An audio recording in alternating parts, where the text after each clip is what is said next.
Leslie Meredith with Breakbulk Events and Media here at Breakbulk Europe in Rotterdam. We're in Breakbulk Studios, and I have Thomas Sender Mehl with me, who was the moderator on our wind panel this afternoon.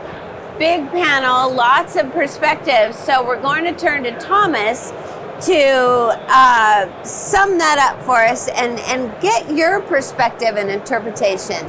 Yes, so my interpretation of this is that we thank God, the whole industry, both LM, we had Mammut, Liebherr, we had Vestas, we have Lux Traders on the board. They were really, my takeaways on that agreement across the industry to collaborate more, close collaboration in the industry, find a common standard, moving a lot of the CAPEX investments into a more OPEX related model.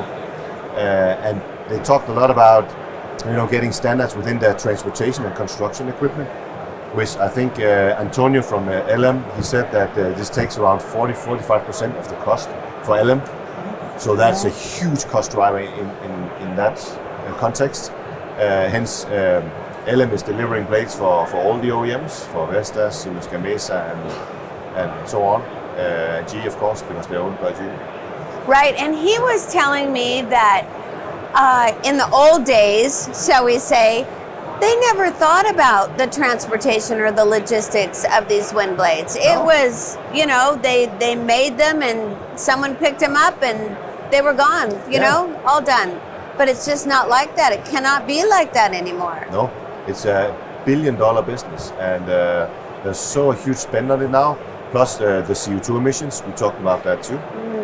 Utilization across the industry, then suddenly instead of you need to buy thousands, you maybe can keep the 1,000 and reuse them. And the key takeaway was that they were actually open for opening up the patent. Remember we talked about this in 2019 in Houston? You remember that one? Yes, I do. Where you asked me about it. At that time I worked at Vestas. But now then the pandemic came and we were hit by that, but I picked it up again. So I think it's very important that we pick this up again. And I think the industry, the CXOs, teams around these businesses, they're ready for it now.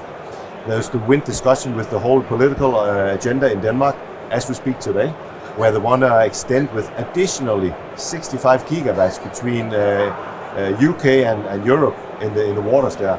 So, and how are we gonna cope with that in supply chain, right? That's the big question here. That is equipment, material, availability of capacity, etc., etc. So in that context, we need to get closer together in the industry and simply just do this. So, and a takeaway, so my type was this, Leslie, is also that we now actually set down a work group. So, and this work group will start up and we will have the Breakbulk facilitating with you guys, supporting us. And hopefully you can pitch it for the Houston again, because this is only Europe, right? Exactly. We need to have to globalize on this. And this was another takeaway. So the globalize, standard interfaces, and collaboration model. And then we need to have some quick wins, something that we can go out and show now that we can do. I love that. What a great action plan. And I'm so happy that, you're the common link and bringing these discussions to the fore. So thank you. Thank you very much.